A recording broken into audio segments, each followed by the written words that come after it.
रहम नजर करो अब मोरे साईं, रहम नजर करो अब मोरे साईं, अब मोरे साईं। तुम बिन नहीं मुझे माँ बाप भाई, तुम बिन नहीं मुझे माँ बाप भाई, रहम नजर करो अब मोरे साईं, रहम नजर करो अब मोरे साईं। साईं जीवन माला प्रस्तुत करते हैं साईं ज्ञानेश्वरी अध्याय 5 भगवत प्राप्ति कथा मेरे शिरडी के साईं नाथ की। ओम साईं राम। स्वागत करता हूं आपके अपने चैनल पे। मैं हूं राम गुप्ता। आज हम आपको साईं ज्ञानेश्वरी अध्याय 5 भगवत प्राप्ति की पावन कथा का आगे का अध्याय आप लोगों को बताने जा रहे हैं, तो ध्यान से सुनिएगा। बाबा के इस महाग्रंथ साईं ज्ञानेश्वरी के 5वें अध्याय को अगर आप लोग ध्यान से सुनते हैं तो बाबा की ऐसी कृपा होगी कि बाबा आपके जीवन में आ रही सारी परेशानियों को दूर कर देंगे। तो चलिए प्रारंभ करते हैं साईं ज्ञानेश्वरी अध्याय 5। अगर आप सभी बाबा के इस चैनल पे नए हैं, सब्सक्राइब कर लीजिए, बेल आइकन को ऑन कर दीजिए और लोगों में अधिक से अधिक साईं ज्ञानेश्वरी के इस वीडियो को शेयर करें ताकि वह भी इस प्रार्थना, इस ग्रंथ के पाठ श्रवण में जुड़ सके। शुरुआत करते हैं। पूर्व अध्याय में हम मेघा की कथा का आप लोगों को वर्णन कर रहे थे कि मेघा किस प्रकार बाबा को गंगा जल से स्नान कराता था, गोदावरी नदी के जल को लाकर। उसी की आगे कथा है कि मेघा का यह संक्षिप्त वर्णन चरित्र है। मेघा की तरह कोई भी व्यक्ति, चाहे वह ईश्वर के किसी भी स्वरूप की उपासना करता हो, श्री साईं उससे आहत या प्रतिहत नहीं होते थे। श्री साईं तो भक्त से केवल आस्था, श्रद्धा और भक्ति चाहते थे। भक्त किस स्वरूप में श्रद्धा रखता है, इससे श्री साईं को कोई मतलब नहीं था। श्री साईं की भक्ति अद्भुत विशेषता है। कोई शिव भक्त श्री साईं को प्रणाम करता, श्री साईं से शिव के रूप में साक्षात दिखाई पड़ते। कोई वैष्णव भक्त उन्हें विष्णु मानकर प्रणाम करता, श्री साईं उसे केशव श्री कृष्ण के रूप में दिखाई पड़ते। मुसलमान भक्तों को वे पाक परवरदिगार के रूप में नजर आते थे। जिसकी जैसी आस्था होती उसे श्री साईं वैसा ही अनुभव प्राप्त कराते थे। चंदोरकर ने देखा कि श्री साईं हमेशा अपने पास एक ईंट रखते हैं। वे उस ईंट से बहुत प्यार करते हैं। उनके लिए वह ईंट प्राणों से भी अधिक मूल्यवान एवं प्रिय है।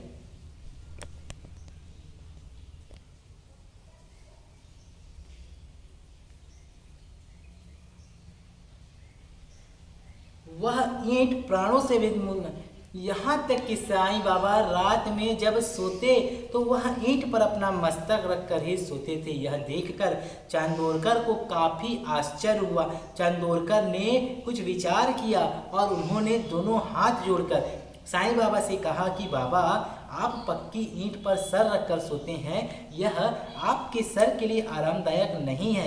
आपके मस्तक को आरामदायक एहसास हो, इसके लिए मैं चाहता हूं कि आप मस्तक के नीचे एक मुलायम तकिया रखें। आप आज्ञा दें तो मैं आपके लिए एक अच्छा तकिया लेकर आऊं। साईं ने चंदोरकर से कहा कि नाना, इस ईंट की मूल्यता का आकलन कोई नहीं कर सकता। तुम्हारे लाखों नरम मुलायम तकिए इस ईंट की बराबरी नहीं कर सकते। यह ईंट मुझे मेरे गुरु ने दी है। यह ईंट गुरु के हाथों से दिया गया अनमोल उपहार है।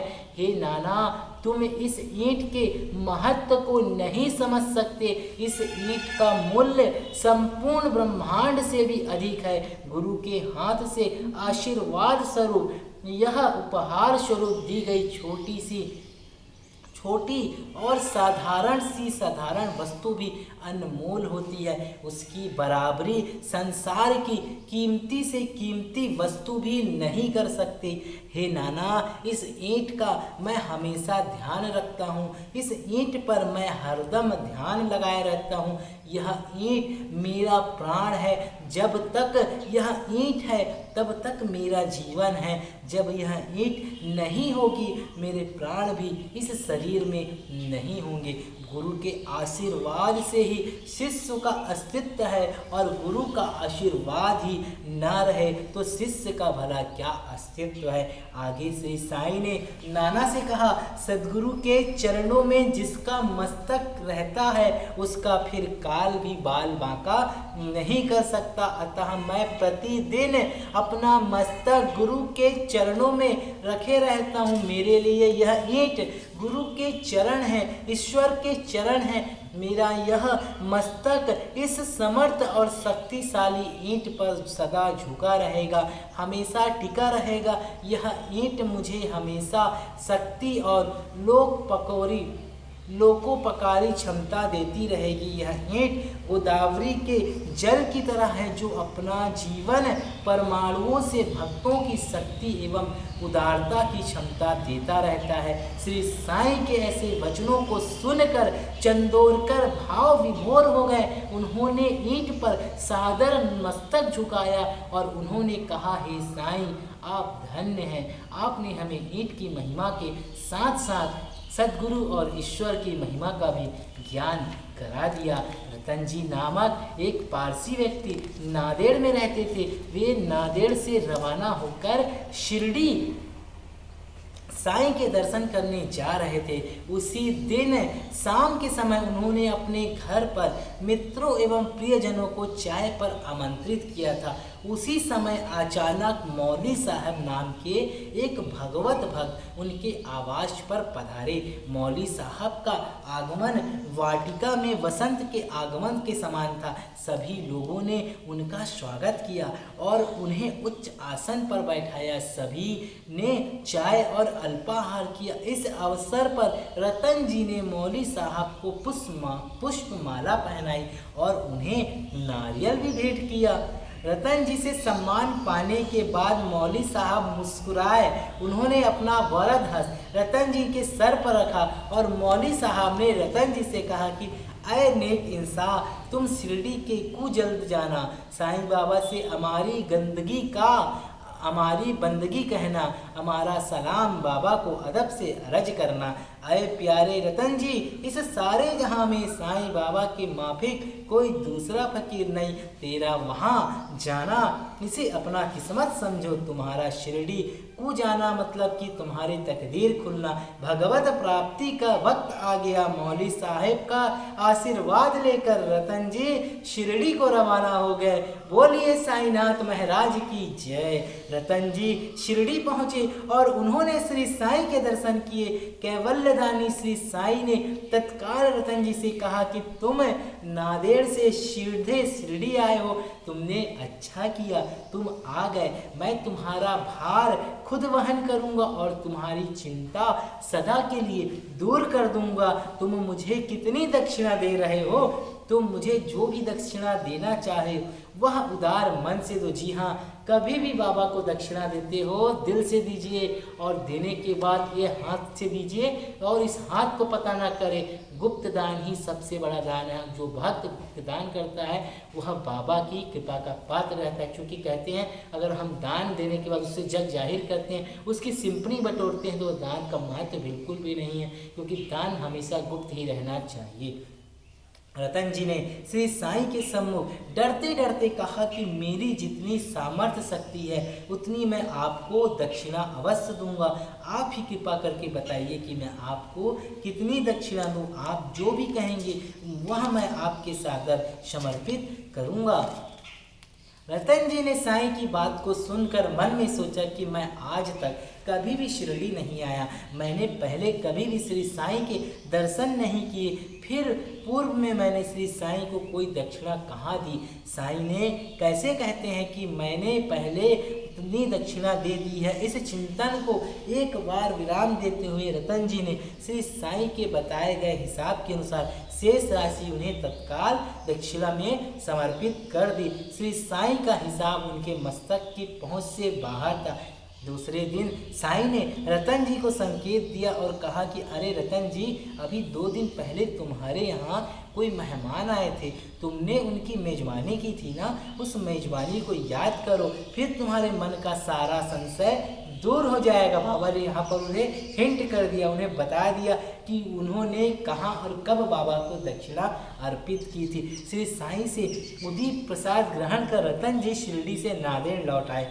श्री साईं ने उन्हें दक्षिणा के संदर्भ में जो हिसाब किताब बताया था वह उनके अंतर मन में अब भी एक पहेली बनकर घूम रहा था। एक दिन रतन जी अपने घर खर्च का हिसाब खाता वही देख रहे थे। उसमें उन्होंने देखा कि उनके घर में कोई मेहमान मौली साहब आए थे। उनके स्वागत में कुछ खर्च लगा था। यह खर्च उतना ही था जितना श्री साईं ने शिरडी में बैठे बैठे उन्हें बताया था। मेजबानी में लगे खर्च को श्री साईं ने पूर्व में प्राप्त की गई दक्षिणा के रूप में बताया था। श्री साईं द्वारा बताई गई राशि उतनी ही थी जितनी उनके बही खाते में मेजबानी का खर्च लिखा हुआ था। यह देखकर और समझकर रतन जी को बड़ा आश्चर्य हुआ। उनके मन का संशय दूर हो गया और रतन जी ने मन ही मन कहा कि हे साईं, आपकी शक्ति और सामर्थ्य अगाध हुआ अद्भुत है। श्री साईं कहते हैं, अच्छे कार्यों के लिए जो भी खर्च किया जाता है वह सब मुझ तक पहुंचता है, वह सब मेरे निमित्त ही खर्च होता है। इसे चिरंतन सत्य मानो। यदि तुम सद्गुरु या संत पूजन करते हो, सद्भावना से उनकी भक्ति करते हो, तो वह श्री साईं के निमित्त ही किया गया पूजन है, वह श्री साईं की ही भक्ति है। तुम्हारा पूजन और तुम्हारी भक्ति श्री साईं तक पहुंचती है। तुमने मौली साहब की पूजा एवं उनका आदर सत्कार किया, वह सब मेरी पूजा और मेरा आदर सत्कार। उनमें और मुझ में कोई फर्क नहीं है, दोनों एक ही है। ईश्वर का स्वरूप कोई भी हो मगर वह स्वरूप में ईश्वर एक ही होता है। श्री सद्गुरु साईनाथ परमस्तु शुभम भवतु। अध्याय 5 संपूर्ण। साईं ज्ञानेश्वरी अध्याय 5 की यह कथा संपूर्ण हुई। तो देखा आपने, बाबा ने बताया है साईं ज्ञानेश्वरी में दान करें, पर दान का महत्व को भी समझे। अगर आप कहीं दान करते हैं तो उसका आपको कई गुना प्रतिफल वापस मिलेगा। यह सत्य है, यह मेरा खुद का अनुभव है, इसीलिए मैं आप लोगों को बता रहा हूँ। अगर आप 100 रुपये कमाते हैं तो 10 रुपये कम से कम खर्च करने की, ज़रूरतमंदों की मदद करने में और दान करने के लिए आप आगे आए, तभी उसका महत्व। क्योंकि आपके धन पे सबका हिस्सा है, बाबा का भी हिस्सा है, भगवान का भी हिस्सा है, आपके घर वालों का भी हिस्सा है। इसीलिए सबको दीजिए, माया के पीछे ना भागे। माया कभी भी साथ नहीं जाती। आए हो अकेले, जाओगे अकेले। जी हाँ, खाली हाथ आए हो, खाली हाथ ही जाओगे। इसलिए जो कुछ है यही छोड़ के जाना है। जब तक जीवन है अच्छे कर्म करें, यही इस ज्ञानेश्वरी का सार है। तो साईं ज्ञानेश्वरी अध्याय 5 की पावन कथा संपूर्ण हुई। अगले अध्याय में ईश्वर का ऐश्वर्य अध्याय 6 की पावन कथा आप लोगों को सुनाएंगे। तो आप बने रहें साईं जीवनमाला के साथ। तब तक के लिए ओम साई राम। अगर आपने बाबा के इस महाग्रंथ के वीडियो को शेयर नहीं किया है तो शेयर कर दीजिए, ताकि और भी भक्तों का इससे कल्याण हो जाए। प्रार्थना करते हैं कि बाबा उन सभी भक्तों पे कृपा करें और उनके कष्टों को दूर करें, उन्हें पुण्य लाभी बनाएं और पुण्य फल प्राप्त हो, ऐसा हम प्रार्थना करते हैं। ओम साई राम।